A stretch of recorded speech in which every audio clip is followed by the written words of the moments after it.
ကမ္ဘာနိုင်ငံရေးဇက်ကုံမှာအာဏာသိမ်းစစ်ကောင်စီကိုထောက်ခံကာကွယ်ပေးနေတဲ့နိုင်ငံကြီးတွေကတော့တရုတ်နဲ့ရုရှားပါစစ်ကောင်စီကအာဏာသိမ်းပြီး2နှစ်အတွင်းဒေါ်လာ1ဘီလီယံကျော်တန်ဖိုးရှိတဲ့စစ်လက်နက်ပစ္စည်းတွေပြည်ပကနေတင်သွင်းခဲ့တယ်လို့ကုလသမဂ္ဂအစီရင်ခံစာတစ်စောင်မှာဖော်ပြထားပါတယ်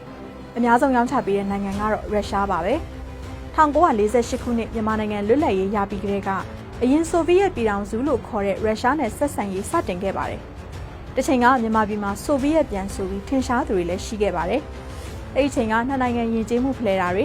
မြန်မာကနေဆိုဗီယက်ကိုစံရောင်းပေးပြီးအပြန်လှန်အနေနဲ့မြန်မာကိုဆိုဗီယက်ကအဆောက်အုံတွေစောက်ပေးတာတွေလောက်သာရှိခဲ့တာပါ။အင်းရလိတ်ဟိုတယ်၊ရန်ကုန်စက်မှုတက္ကသိုလ်၊တောင်ကြီးဆက်ဆန်ထွန်းဆေးရုံစတာတွေကိုရုရှားကစောက်ပေးခဲ့ပါတယ်။စစ်အာဏာရှင်ဗိုလ်ချုပ်မှုကြီးတန်းရွှေလက်ထက်1990ပြည့်လွန်နှစ်တွေကစလို့ရုရှားနဲ့စစ်ရေးဆက်ဆံမှုအစပြုခဲ့ပါတယ်။စစ်တပ်ရရှိတွေတက်နဲ့ဆက်နွယ်တဲ့ပညာရှင်တွေစုစုပေါင်း1000ကျော်ကိုရုရှားစစ်တက္ကသိုလ်၊ဤပညာတက္ကသိုလ်တွေစီပညာသင်ဆေလွတ်ခဲ့တယ်လို့စီရီယံဘိုရီစင်ရောက RFA ကိုပြောပါတယ်။2021မှာဗိုလ်ချုပ်မှုကြီးမင်းအောင်လှိုင်ဦးဆောင်တဲ့စစ်ကောင်စီက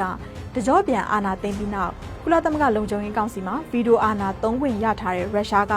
စစ်ကောင်စီကိုတောက်လျှောက်ကာကွယ်ပေးခဲ့ပါတယ်။အာဏာသိမ်းပြီးတစ်နှစ်အကြာ2022ဖေဖော်ဝါရီလမှာရုရှားကယူကရိန်းကိုကျူးကျော်စစ်စတင်ခဲ့ရမှာစစ်ကောင်စီကရုရှားဘက်ကနေရက်တီပြခဲ့ပါတယ်။မြန်မာစစ်ကောင်စီဟာ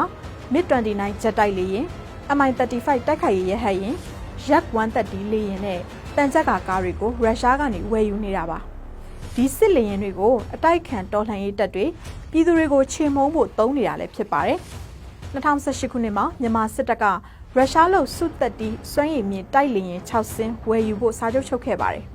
ဒီ6စင်းရဲ့တန်ကြေးကအမေရိကန်ဒေါ်လာတန်400လောက်ရှိပါတယ်။အခုဒီ6စင်းလုံးမြန်မာပြည်ကိုရောက်နေပါပြီ။အပြန်အလှန်အားဖြင့်2023ခုနှစ်မှာနှစ်နိုင်ငံဆက်ဆံရေး85နှစ်ပြည့်အဖြစ်စစ်ကောင်းဆောင်ကရုရှားကိုစင်လိမ်မှာ6កောင်လက်ဆောင်ပေးပို့ခဲ့ပါတယ်။အခုဒီစင်6កောင်လုံးလည်းရုရှားကိုရောက်နေပါပြီ။အာဏာသိမ်းပြီးနောက်ပိုင်းစစ်ကောင်းဆောင်ရုရှားကိုသွားတာဒီတစ်ချိန်က4ချိန်မြောက်ပါ။ဒီခီးစစ်မတိုင်ခင်လေးမှာပဲဒဝယ်ရင်နဲ့စိတ်ကန်းစီမံကိန်းအပါအဝင်စီမံကိန်း9ခုကိုရုရှားကိုလုံပိုင်ခွင့်ပေးဖို့နေပြည်တော်မှာနှစ်နိုင်ငံသဘောတူလက်မှတ်ထိုးခဲ့ကြပါတယ်။ဒါကြောင့်အခုဆိုရင်စစ်ကောင်စီရဲ့မဟာမိတ်တရုတ်နီးတူပဲဒေသတွင်းမှာပထဝီအနေထားအရရောတင်နဂဗျူဟာအရပါအရေးပါတဲ့မြန်မာပိုင်ရေနက်စိတ်ကန်းတစ်ခုကိုရုရှားကရသွားပါပြီ။ဒီတစ်ခါစစ်ကောင်းဆောင်ရဲ့ခီးစဉ်အတွင်းမြန်မာနိုင်ငံမှာရုရှားအကူအညီနဲ့အသေးစားအနုမြူဓာတ်ပေးစက်ရုံစောက်ဖို့သဘောတူချက်ရခဲ့တယ်လို့လည်းဆိုပါတယ်။ဒီတော့လက်ရှိရုရှားမြန်မာဆက်ဆံရေးအနေအထားကိုဘယ်လိုသုံးသပ်နိုင်ပါသလဲ။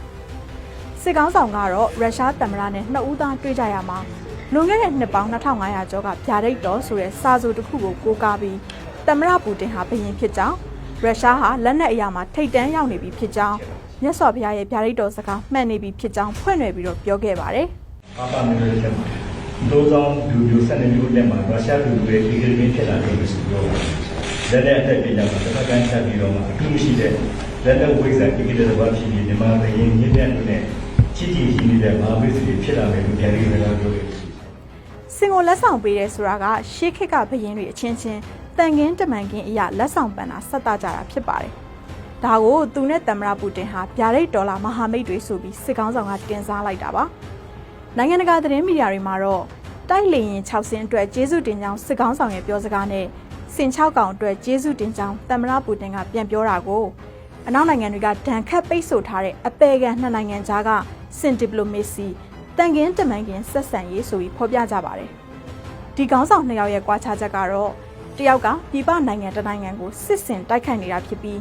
နောက်တစ်ယောက်ကတော့ကိုယ့်နိုင်ငံတွေကိုပြန်ပြီးတော့ပြည်တွင်းစစ်ဆင်နွှဲနေတာပါ။ဒါကြောင့်ဗျာဒိတ်ဒေါ်လာမဟာမိတ်ဆိုတဲ့ဒီဆက်ဆံရေးကရုရှားဘက်ကမြန်မာကိုစစ်ရေးမဟာမိတ်လုပ်ပြီးကုန်သွယ်ရေးနဲ့ပထဝီနိုင်ငံရေးဩဇာလွှမ်းမိုးဖို့စစ်ကောင်းဆောင်ဘက်ကလည်းစစ်ရေးတန်တမန်ရေးထောက်ခံမှုရရှိဖို့ရည်ရွယ်တဲ့ဆက်ဆံရေးဖြစ်ကြောင်းလိလာသူတွေကသုံးသပ်ပြောဆိုနေကြပါတယ်ရှင်။